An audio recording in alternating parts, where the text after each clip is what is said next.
Na Europa, a ilusão do domínio humano é quase total. Mas aqui, no limiar do mundo gelado, essa ilusão desvanece-se. Na Lapônia, as renas não são meras decorações festivas. São a moeda, a cultura e a lei. Nesta terra, o gado supera em número a população, e manadas ancestrais detêm a primazia sobre as autoestradas modernas. Bem-vindo ao único lugar na Terra onde uma natureza selvagem com 2.000 milhões de anos não é gerida por cercas, mas sim por cascos. Para o mundo exterior, a Lapônia é o lado natal. Mas essa é apenas a fachada, uma história contada para a conveniência do mundo. Sob o verniz do marketing sazonal, reside algo muito mais profundo e invulgar. Uma sociedade europeia moderna forçada a negociar com a natureza em vez de a conquistar. As estradas existem, a tecnologia funciona, mas aqui nada está verdadeiramente sob controle. É o Ático que dita as regras. Situada inteiramente dentro do Círculo Polar Ártico, esta região opera segundo um relógio diferente. Durante 2 meses inteiros, o Sol recusa-se a cruzar o horizonte. No entanto, a vida não cessa o seu pulsar.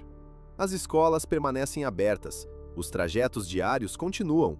A sociedade adapta-se a um crepúsculo azul que paralisaria a maioria das outras regiões do planeta. O que verdadeiramente define a Lapônia não é o frio, mas o sistema construído para lhe sobreviver. Aqui, a cultura indígena Sami não é uma peça de museu, é uma força viva, entrelaçada na gestão da terra e na alma do povo. E a vastidão selvagem não é um espaço vazio e temido, mas um pacto de confiança partilhado, onde abrigos de emergência permanecem destrancados, aguardando silenciosamente por qualquer alma que deles necessite. Isto não é um destino construído para o espetáculo, é um sistema de sobrevivência, um lugar onde humanos, animais e a paisagem estão aprisionados numa negociação permanente. E quando se compreende isto, a história de Natal recua, silenciosamente, para o seu devido lugar.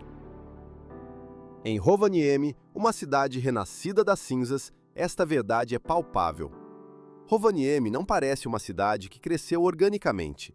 Parece uma cidade que tomou a decisão de existir, contra todas as probabilidades. Durante os meses finais da Segunda Guerra Mundial, quase tudo aqui foi reduzido a escombros. O que restou foi cinza, solo congelado e uma pergunta implacável. Vale a pena reconstruir uma cidade tão a norte, num lugar onde o inverno domina a maior parte do ano, ou é mais sensato partir e começar de novo noutro lugar mais fácil? Rovaniemi escolheu a resposta mais difícil, e essa escolha ainda hoje a define. A cidade foi reerguida com a sobrevivência em mente. As ruas foram planeadas para serem largas, capazes de lidar com acumulações massivas de neve. Os edifícios foram projetados para coexistir com um frio extremo, em vez de o combaterem. Nada foi acidental. Ainda hoje, Rovaniemi exibe a confiança silenciosa de um lugar que sabe já ter sido testado pelo fogo e pelo gelo, e não desapareceu. O que torna Rovaniemi invulgar não é a sua dimensão ou o seu horizonte, mas a forma como a vida moderna opera sob condições árticas sem qualquer drama. As crianças vão para a escola na escuridão profunda. As luzes dos escritórios brilham contra a neve azulada. É a normalização do extraordinário, a prova de que a resiliência não é um ato heróico, mas um ritmo diário. Talvez o verdadeiro progresso não seja medido pela capacidade de dominar a natureza, mas pela sabedoria de negociar com ela, encontrando o nosso lugar não acima do mundo, mas dentro dele.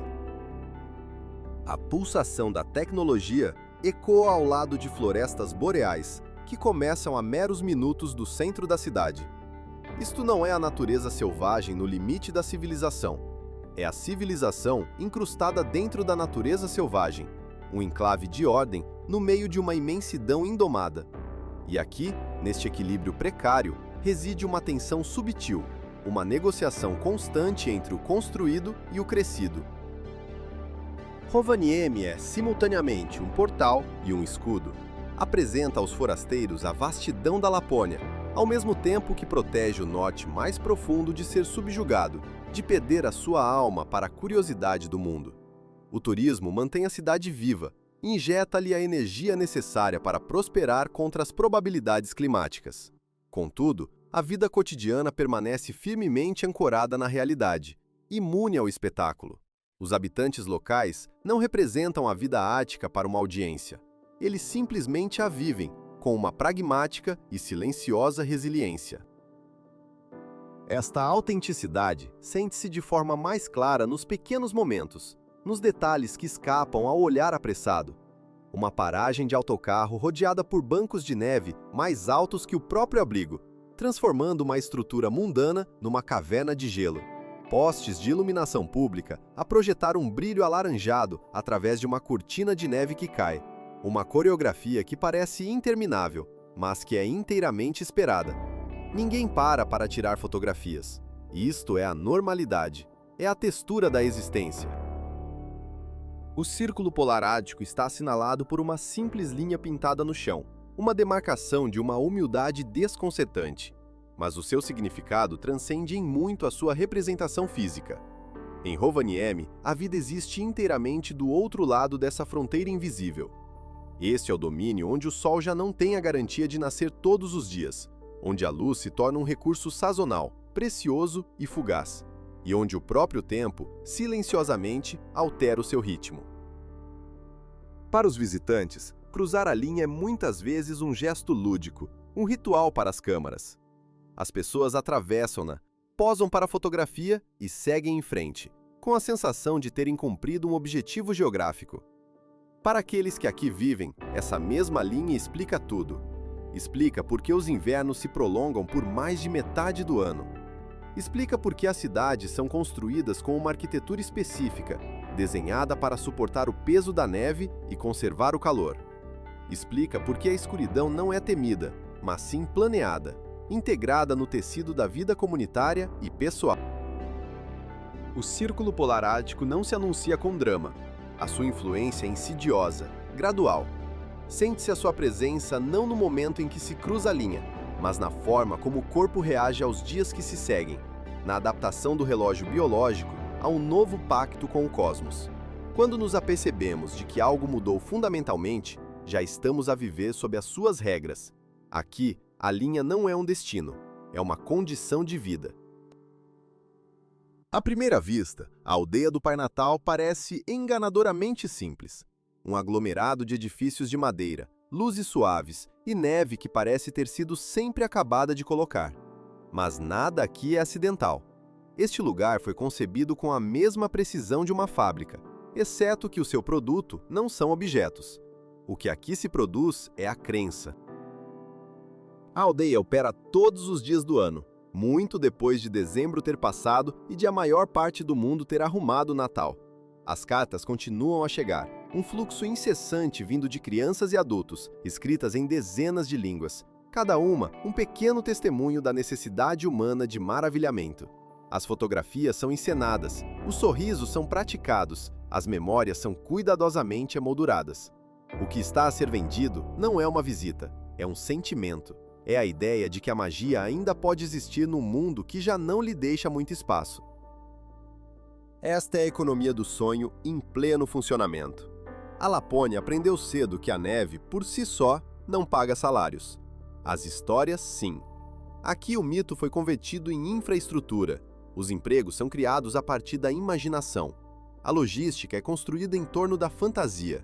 Até a crença segue um horário de funcionamento. No entanto, o sistema só funciona porque todos os envolvidos compreendem o acordo tácito. Sabemos que é uma representação. E mesmo assim, escolhemos participar, porque a alternativa seria um mundo um pouco mais frio e um pouco menos luminoso. Mesmo assim, decide-se entrar. É aqui que reside o conflito silencioso.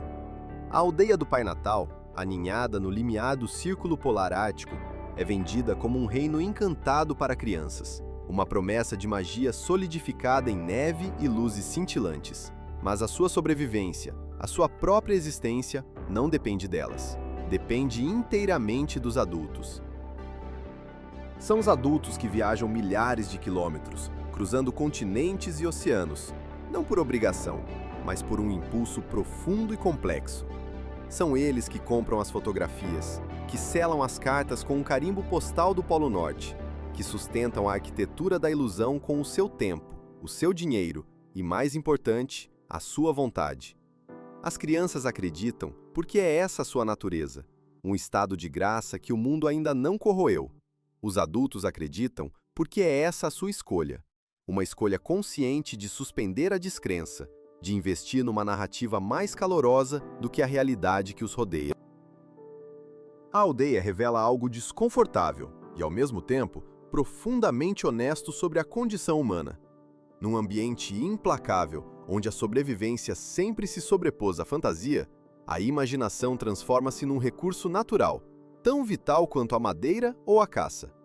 Torna-se a matéria-prima para construir um refúgio, não para escapar à realidade, mas para a tornar habitável. A linha que separa o comércio do mito torna-se turva, depois dissolve-se até a irrelevância. O som de uma caixa registradora não destoa do eco de um cântico natalício. Ambos são parte da mesma engrenagem que mantém as luzes acesas contra a longa noite polar. Este lugar, em última análise, não é sobre o Natal.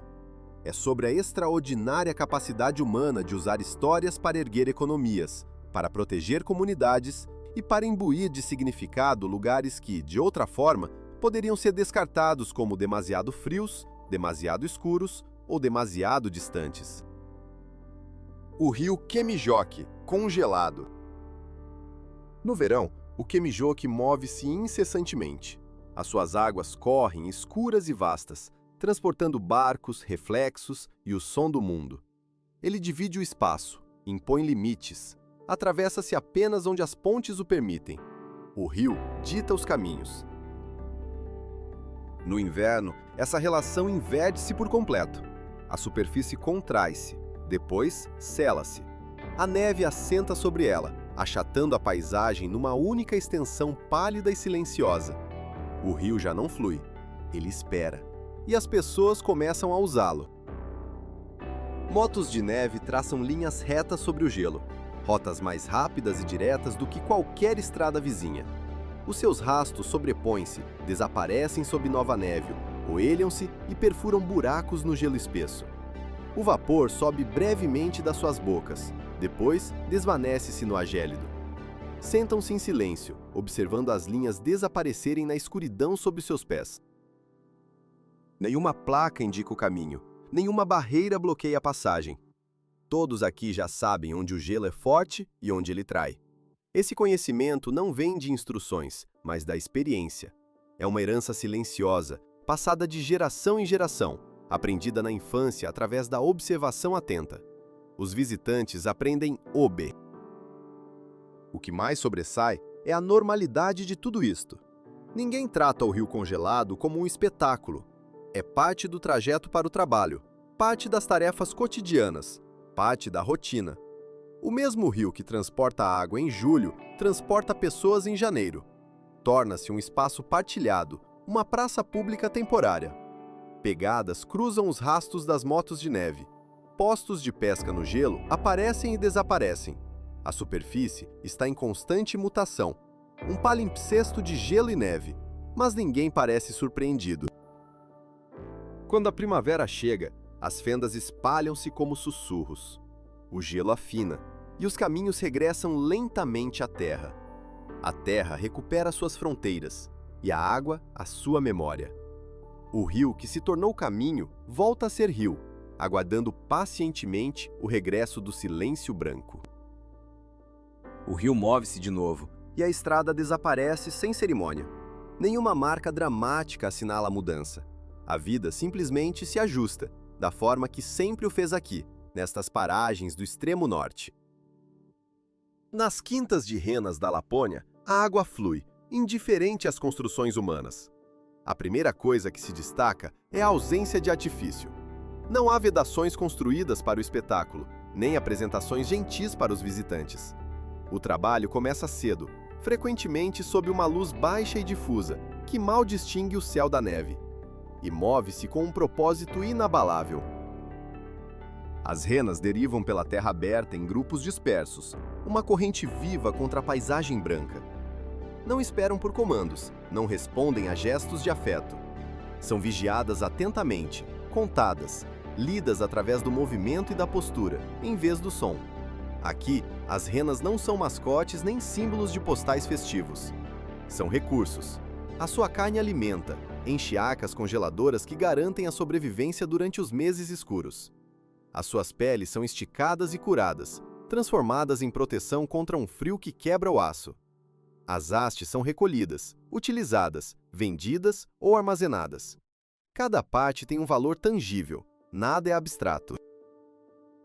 Até o seu movimento tem um propósito econômico. No inverno, as renas abrem caminho através de neve profunda, onde as máquinas modernas lutam e se afundam. São um pulso vivo que atravessa um terreno imóvel. O trabalho é físico e preciso. Um pastor Sami avança, com um laço enrolado a repousar levemente na mão. Não há pressa, apenas uma concentração silenciosa. Um lançamento limpo, singular. A corda pousa em torno das hastes. O animal resiste brevemente, uma explosão de força contida, antes de se acalmar. Isto não é um espetáculo para uma audiência. É memória muscular, aperfeiçoada ao longo de gerações, um diálogo silencioso entre o homem e o animal. O trabalho segue as estações, não os horários. O nascimento, a marcação, a recolha, o abate. Cada fase é ditada pelo ritmo da própria natureza. O turismo paira nas proximidades, uma indústria construída sobre uma versão romantizada desta realidade. Os visitantes chegam na esperança de tocar numa rena, de tirar uma fotografia, de entrar numa história que já acreditam conhecer. Algumas quintas adaptam-se, oferecem encontros controlados, momentos cuidadosamente enquadrados para a câmara. Traz dinheiro, sem dúvida, mas também verga o ritmo ancestral do trabalho. Nem todos os pastores aceitam essa troca. A tensão é visível, mesmo que não seja verbalizada. Uma moto de neve aguarda ao lado de um trenó de madeira. Roupas tradicionais secam ao lado de equipamento técnico moderno. Quando o dia termina, não há uma cena de encerramento. Os animais afastam-se, fundindo-se com a paisagem. As ferramentas são munta de renas. A realidade substitui o romance com uma rapidez implacável. E nada no trabalho pede admiração. Simplesmente continua. Mas sob a neve e os cascos, a terra guarda uma memória de outra ordem. A mina de ametista de Lampivaara repousa silenciosamente sob camadas de solo e floresta na Lapônia finlandesa, moldada muito antes da chegada da neve, das árvores ou das pessoas. Por baixo da superfície, jaz rocha que se formou há quase 2.000 milhões de anos. Foi criada sob calor e pressão primordiais, numa era em que a face do planeta era irreconhecível. Com o passar de éons, fraturas abriram-se na rocha, como feridas lentas na pedra. Permitiram que fluidos ricos em minerais, uma sopa geológica, penetrassem e arrefeçassem num processo de uma lentidão inimaginável. Esse processo deixou para trás veios de ametista, trancados no lugar por um período mais longo do que qualquer história humana pode medir. O número em si é um abismo para a compreensão. 2.000 milhões de anos. Transcende a memória, transcende a própria imaginação. É apenas depois de se contemplar essa escala, a profundidade desse tempo silencioso, que o trabalho realizado à superfície começa a fazer sentido. Nesta terra, a realidade não se curva à percepção humana. Seja na gestão de um rebanho, que é a linha da vida, ou na extração de uma gema, que é um eco do nascimento do mundo, as regras são ditadas por forças maiores. O homem é apenas um participante temporário. A sua história, uma breve inscrição numa tela de uma antiguidade avassaladora. A paisagem não pede admiração, apenas testemunha. Na mina de ametista de Lampivaara, o tempo obedece a uma outra lei. Aqui, a prece é uma língua estrangeira, desconhecida e desnecessária. A extração é uma liturgia, uma série de gestos ancestrais executados com ferramentas simples, quase primitivas. As mãos substituem as máquinas. O som metálico de uma picareta contra a rocha substitui o estrondo dos motores. O equipamento pesado é proibido, não por decreto, mas por um entendimento tácito de que a Terra exige reverência, não violência. Homens e mulheres ajoelham-se, os seus corpos curvados sobre o solo gelado. Raspam e quebram a terra com uma delicadeza calculada, um diálogo mudo com o chão que pisam. Cada movimento é imbuído de uma profunda consciência da sua própria efemeridade. Sabem, de forma visceral, o quão insignificante é o seu tempo de vida quando comparado com a idade da rocha que tem diante de si, um abismo de milhões de anos. O progresso é medido em centímetros, em fragmentos. Há dias em que nada acontece, em que a Terra guarda os seus segredos. E depois, subitamente, um brilho.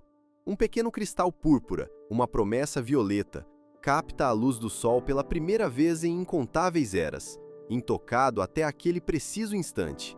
É um fragmento do tempo profundo, oferecido à superfície. Para lá da mina, a Terra respira de outra forma, no Parque Nacional Uru-Kekkonen.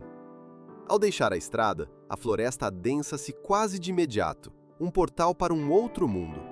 As árvores erguem-se próximas umas das outras, uma muralha viva que amortece o vento e absorve o som, criando um silêncio denso e expectante. A neve cobre o solo, e os ramos em mantos irregulares, esculpidos pelo clima, não pela passagem humana. O movimento torna-se lento, deliberado. O corpo ajusta o seu ritmo instintivamente, sem necessidade de ordens, respondendo ao pulso da floresta. Perto de Saariselkä, este bosque não é um santuário intocado, mas um espaço vivido. A população local entra nele para caminhar, para esquiar, para colher bagas ou simplesmente para se deslocar entre rotas familiares. Existem trilhos, mas muitos são tênues, mais sugestões do que caminhos definidos. A navegação depende menos de sinalética e mais de um mapa gravado na memória, no conhecimento do terreno e na sabedoria sazonal. Esta forma de interagir com a Terra tem um nome, Metsä, um conceito que descreve um espaço conhecido pelo uso repetido, pela familiaridade e não pela posse. Dispersas por esta imensidão verde e branca, pequenas cabanas de madeira surgem sem aviso. Não há cercas, nem placas, nem fechaduras. No interior, o essencial: beliches, uma mesa e, quase sempre, um fogão a lenha. As portas estão destrancadas, um convite silencioso. Ninguém verifica quem entra ou quanto tempo permanece. As pessoas chegam quando precisam de abrigo e partem quando estão prontas para continuar. O sistema funciona com base em hábitos simples, num código de honra não escrito. A lenha utilizada é reposta, o lixo é levado de volta, as cinzas são limpas. Estas ações não são fiscalizadas, são um pacto de reciprocidade, mantido pela expectativa de que o próximo viajante, ou eles mesmos no seu regresso, encontre o refúgio nas mesmas condições. É uma filosofia silenciosa de responsabilidade partilhada. Na floresta de Uru-Kekkonen, o espaço é um bem comum, atravessado diariamente, estação após estação. As rotinas são banais, e é precisamente essa normalidade que lhes permite funcionar. Mas a vida humana é apenas uma das muitas narrativas que se desenrolam aqui. O movimento mais subtil na floresta da Lapônia passa frequentemente despercebido. A neve é um isolador acústico perfeito. As árvores bloqueiam a visão. O que parece vazio está, na verdade, a pulsar com uma vida oculta.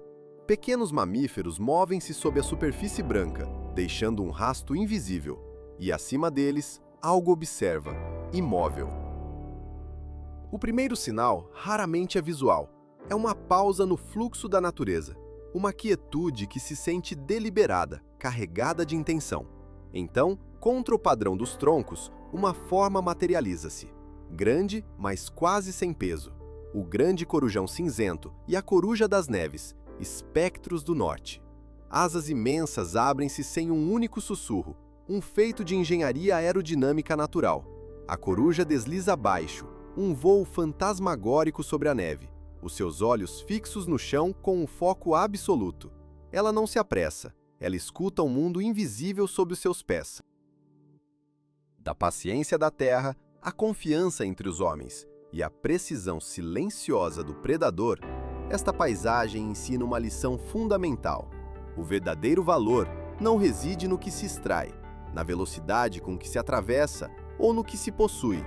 Reside na escuta, no respeito pelos ritmos antigos e numa compreensão profunda de que somos apenas um instante fugaz numa história imensuravelmente mais vasta e silenciosa. Quando desce, falo de uma só vez, um movimento decisivo que rompe a película da neve com precisão e não com força. Nas proximidades, durante certas estações, uma outra presença manifesta-se, quase como uma aparição. É a coruja das neves, pousada em clareiras abertas onde a luz se multiplica sobre o chão branco. A sua plumagem funde-se de tal forma com a paisagem que a sua existência parece improvável, uma entidade colocada ali, em vez de nascida ali. Ela aguarda por longos períodos, imóvel, uma estátua de paciência a conservar cada caloria de energia. Espera até que o movimento subtil por baixo, o rasto quase imperceptível de uma presa, lhe dê uma razão para agir. Ambas as espécies, caçador e caçado, movem-se no silêncio. Não há chamamentos de aviso, não há gestos desperdiçados. A floresta não reage porque não precisa. O drama desenrola-se sob um véu de quietude. Nas florestas da Lapônia, estes predadores fantasmagóricos não são avistamentos comuns. São encontros breves, muitas vezes fortuitos. Uma silhueta a atravessar um campo aberto, uma sombra a erguer-se de uma árvore e depois, novamente, o nada. A floresta fecha-se sobre si mesma e o espaço regressa à sua imobilidade primordial, como se nada o tivesse atravessado. O manto de neve permanece intacto na floresta. Contra o branco e os arbustos baixos, na fronteira das colinas áridas, o movimento é uma traição. As formas confundem-se. As cores imitam o solo com uma perfeição desconcertante. Apenas quando algo se desloca, por uma fração de segundo, o seu contorno torna-se nítido.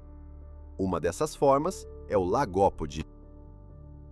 À medida que as estações se transformam, a sua plumagem acompanha-as num pacto silencioso com o ambiente. No inverno, a ave torna-se quase inteiramente branca, desaparecendo contra a neve e o gelo, um fantasma entre os fantasmas. Quando a primavera regressa, padrões mais escuros emergem, quebrando a sua silhueta entre as rochas e a vegetação rasteira da tundra. A mudança não é uma exibição, é uma necessidade prática, constante, um diálogo direto com a sobrevivência. Não muito longe, uma cena radicalmente diferente tem lugar. Em clareiras abertas perto da orla da taiga, os machos de galo-lira reúnem-se nas primeiras horas da manhã, estufam o peito, abrem as caudas em leques de ébano e marcam o chão, produzindo sons guturais e profundos que se propagam pelo ar gelado.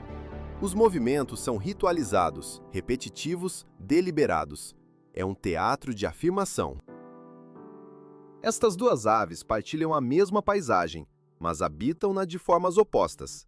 Uma evita a atenção, dissolvendo-se no cenário.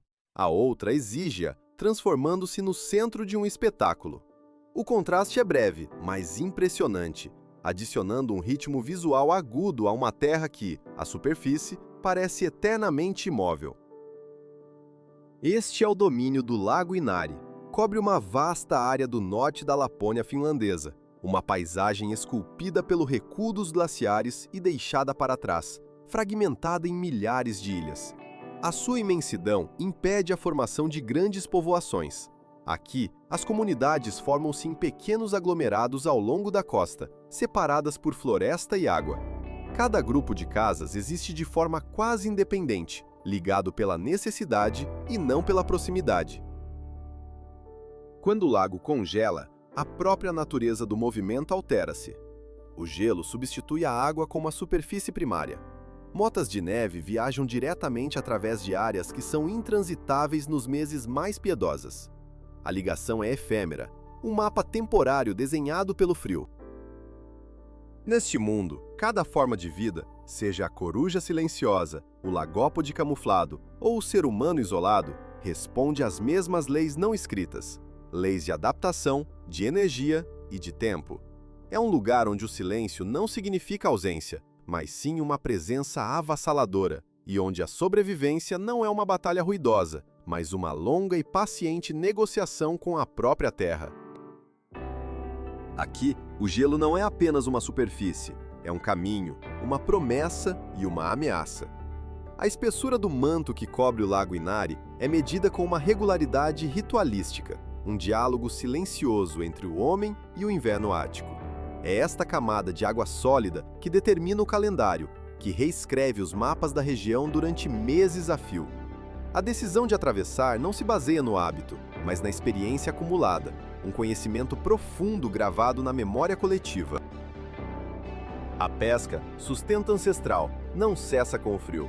Pelo contrário, transforma-se. A superfície congelada torna-se uma vasta planície de trabalho, uma autoestrada efêmera por onde se movem os mantimentos.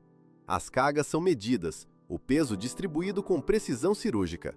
Madeira para aquecer as casas, combustível para as máquinas que rasgam o silêncio, alimentos para suster a longa noite polar. Cada movimento é calculado, cada viagem tem um propósito inadiável. Nada é transportado sem uma razão fundamental. A vida em redor do lago ajusta-se a este acesso sazonal, uma coreografia de sobrevivência e eficiência. A expansão aqui é um conceito estranho. As povoações não crescem para fora, não conquistam a paisagem. Crescem para dentro, aprofundando as suas raízes na comunidade e na tradição. Quando a primavera finalmente chega, o seu avanço é audível. O gelo estala, quebra, e as rotas temporárias que uniam as margens desaparecem como se nunca tivessem existido. O movimento regressa à linha costeira, confinado. As máquinas ruidosas são substituídas pelo sussurro das embarcações na água. A viagem abranda, regressando a um ritmo mais antigo, mais humano. É neste cenário que pulsa a aldeia de Inari, o centro funcional e administrativo do povo Sami no norte da Finlândia. É aqui que as escolas operam, que os serviços públicos são acedidos, que a administração diária acontece. A vida segue rotinas comuns, mas moldadas por distâncias imensas e por condições sazonais que ditam todas as regras. Durante grande parte do século XX, políticas de assimilação procuraram silenciar a língua Sami e diluir os seus modos de vida tradicionais. Os efeitos foram graduais, mas profundos e duradouros. O que existe hoje não é uma tentativa de restaurar um passado perdido, mas um esforço estruturado e consciente para manter a continuidade no presente. As línguas Sami são agora ensinadas nas escolas locais. Os direitos culturais são formalmente reconhecidos. Estes sistemas operam de forma discreta, sem cerimônia. A sua existência não serve para exibir uma identidade, mas para apoiar a vida cotidiana. O SIDA, o Museu e Centro Cultural Sami, documenta esta realidade com um foco eminentemente prático. Apresenta as ferramentas, o vestuário e o trabalho sazonal lado a lado com as suas adaptações modernas. A ênfase permanece na forma como a cultura funciona hoje, como persiste através da estrutura e do uso diário. A identidade, em Inari, não é uma peça de museu, é uma ferramenta. Mas para além das estruturas administrativas, flui uma outra autoridade, uma que não obedece a nenhum calendário nacional: o Rio Teno. Nasce nas terras altas e corre ao longo da fronteira entre a Finlândia e a Noruega, marcando uma linha nos mapas que, na prática, ignora por completo. A água move-se livremente. Os peixes fazem o mesmo. Este rio foi, desde tempos imemoriais, definido pelo salmão.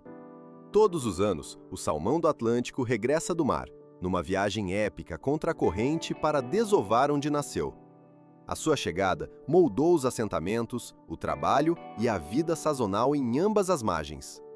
Famílias de ambos os lados da fronteira, falando línguas diferentes, aprenderam a ler os mesmos sinais, a sentir o mesmo ritmo. Conheciam as mesmas correntes, os mesmos locais onde o peixe podia ser capturado sem desperdício. Durante gerações, a pesca foi uma atividade local, regulada pelo costume e não pela lei. O conhecimento era passado no seio das famílias. As redes eram lançadas com cuidado. A captura era limitada pelo esforço e pela necessidade. O rio conectava comunidades que os mapas separavam.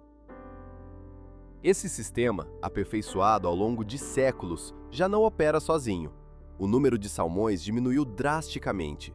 As alterações climáticas afetam a temperatura e o caudal da água. O equipamento moderno aumentou a eficiência da pesca para além dos limites tradicionais. Em resposta, as regulamentações tornaram-se mais rígidas. O rio, que antes unia, é agora palco de uma tensão silenciosa entre a tradição e a necessidade de conservação. A água continua a fluir, indiferente às fronteiras e aos regulamentos, carregando consigo a memória de uma abundância que talvez nunca mais regresse. E nas suas margens, as comunidades observam, esperam e adaptam-se, mais uma vez, a um mundo em constante mudança. Houve tempos em que troços inteiros do rio foram selados ao toque humano, as suas águas declaradas interditas. Hoje, as decisões ecoam de gabinetes distantes, ditadas por acordos nacionais e modelos científicos, substituindo o juízo local, a sabedoria nascida da observação e da partilha geracional.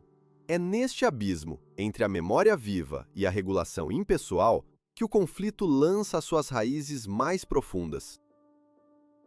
Para muitos dos que vivem nas suas margens, a pesca não é um mero passatempo, uma distração de fim de semana. É uma herança, uma prática ancestral que se entrelaça com a própria identidade e com a subsistência. É o ritmo do rio a ditar o ritmo da vida. Para os reguladores, no entanto, o rio é um ecossistema vulnerável, um sistema complexo cujas artérias devem ser protegidas a qualquer custo, independentemente da tradição. Um santuário que precisa de ser salvo do próprio homem. Ambas as posições operam com um sentido de urgência visceral.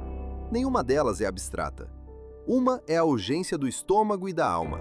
A outra, a urgência da extinção iminente, da perda irreparável. Ao longo do Tino, o rio continua a sua função imemorial, indiferente aos debates que incendeiam as suas margens.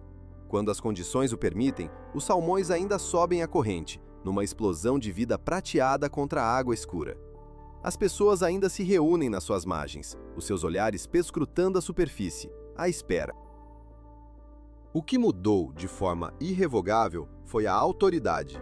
Quem decide quando e como o rio pode ser usado. O Tino importa porque expõe uma tensão fundamental da nossa era. A conservação exige limites, barreiras, restrições. A cultura, para sobreviver, depende do acesso, da continuidade, da prática. O rio, na sua vasta e silenciosa majestade, contém ambas as verdades, sem nunca resolver o conflito para nenhum dos lados. Mais para norte, a terra começa a respirar de forma diferente. Perto de Kilpisjärvi, o solo eleva-se numa ascensão gradual, quase imperceptível. As árvores, antes densas, começam a rarear, a cobertura do lugar à rocha exposta e ao domínio do vento. É aqui que se ergue Sanafel, uma espinha dorsal sagrada. Sanafel destaca-se de forma soberana do terreno circundante. A sua silhueta é inconfundível, um sentinela de rocha, erguendo-se acima dos lagos e das colinas baixas, no extremo noroeste da Finlândia. Esta área é frequentemente chamada de Braço da Finlândia, uma estreita faixa de terra que se estende em direção à Noruega e à Suécia. Sanafel marca o ponto de transição, o limiar onde a paisagem da Lapônia florestal se transforma em planaltos áridos e expostos.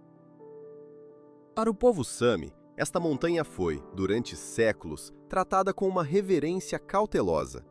Não era escalada ou usada de forma casual. Funcionava como uma fronteira, não um destino. Um marco visível à distância, reconhecido e respeitado sem necessidade de aproximação. Hoje, Sanafel é acessível, mas o seu papel fundamental permanece inalterado. Ancora visualmente toda a região. Estradas, aldeias e rotas de viagem orientam-se em seu redor. O tempo aqui muda com uma rapidez estonteante. O vento move-se sem obstruções e o som viaja mais longe, mais puro. Sanafel serve, nesta jornada, como um ponto de transição. Os seus sinais são claros: um afastamento das florestas abrigadas e a entrada num terreno mais exposto, menos tolerante. A mudança não é dramática na ação, mas é inequívoca na forma. A montanha não domina a paisagem, define-a. E é nesta paisagem, definida pela natureza, que o homem gravou as suas próprias cicatrizes, as da história. Neste ponto remoto, a própria ideia de nação parece um conceito estranho, imposto sobre uma realidade que a ignora. Este é o marco dos 3 países, o único local na Terra onde uma pessoa pode atravessar 3 fusos horários e 3 nações, Finlândia, Suécia e Noruega, em questão de segundos. A fronteira aqui não é uma vedação ou um muro, é um marco solitário, um bloco de betão amarelo cravado no coração de um terreno aberto.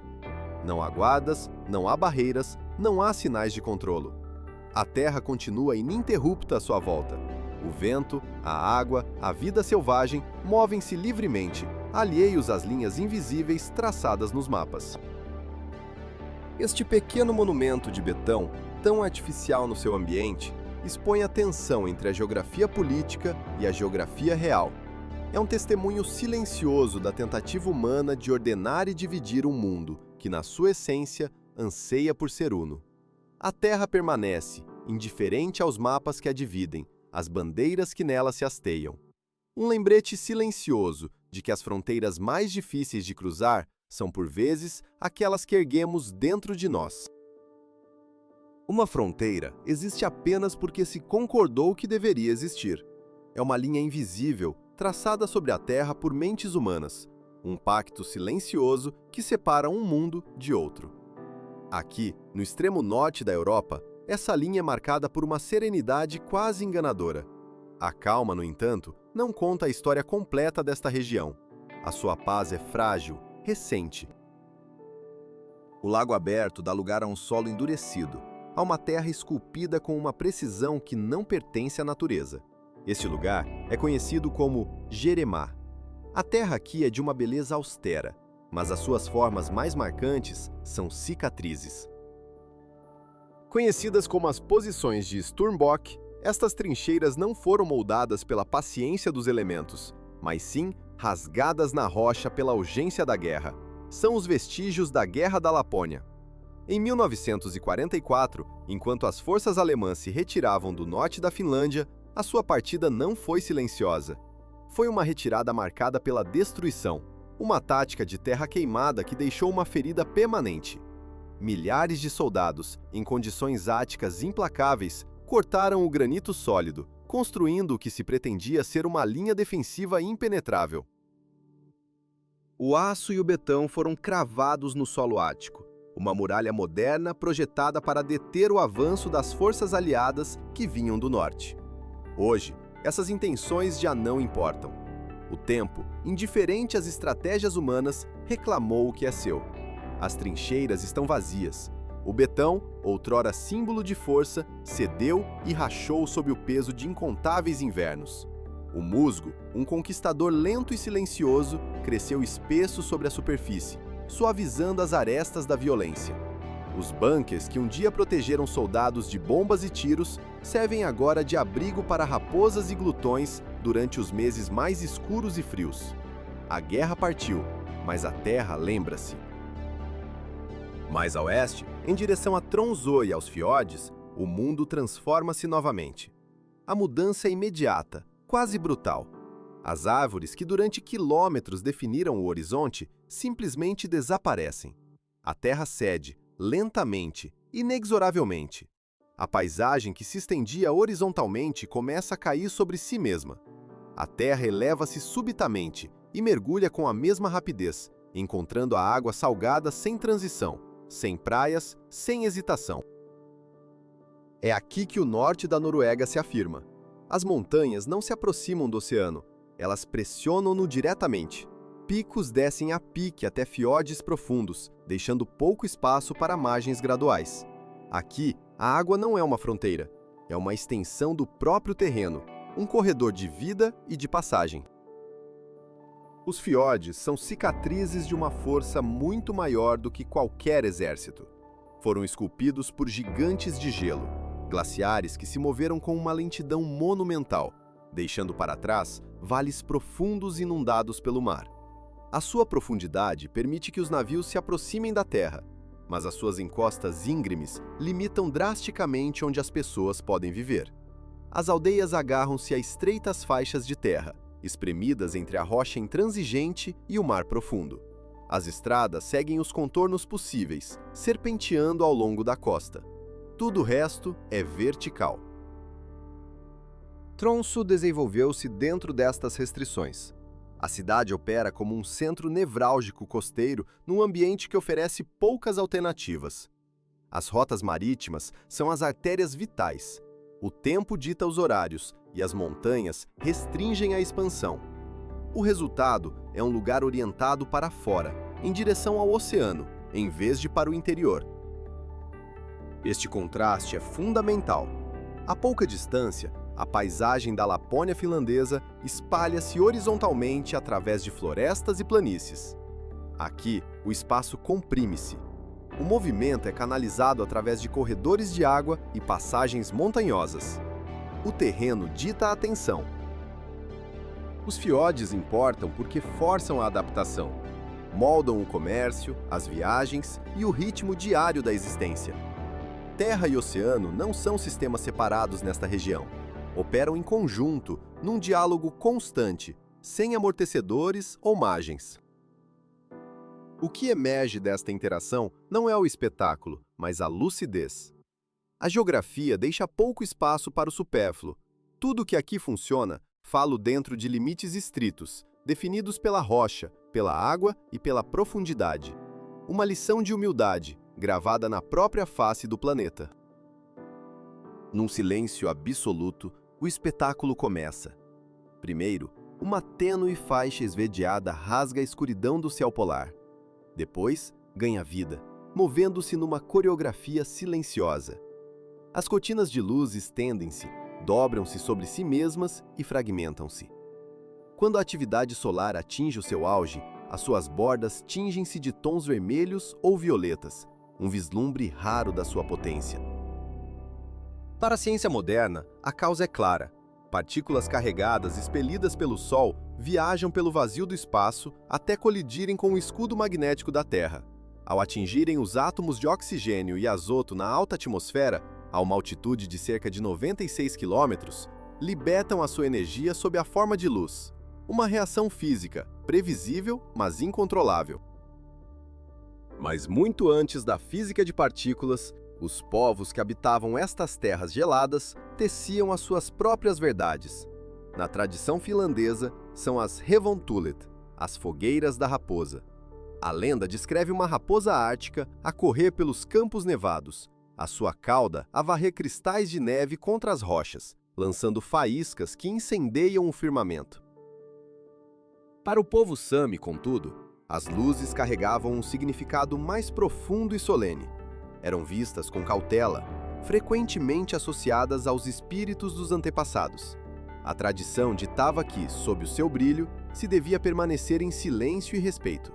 Apontar ou assobiar para o céu era um ato proibido, uma quebra de protocolo com o mundo espiritual. Hoje, o espetáculo atrai multidões, mas para os habitantes locais, o antigo respeito permanece. Quando a aurora dança, a escala da paisagem altera-se. O foco transfere-se por completo da Terra para o céu. É o derradeiro lembrete da vida no Ártico. Num mundo governado por horários e tecnologia, esta é a força que não se comanda, apenas se espera. A Lapônia não é um conto de fadas. Opera segundo as suas próprias condições. A escuridão é gerida, o frio é calculado.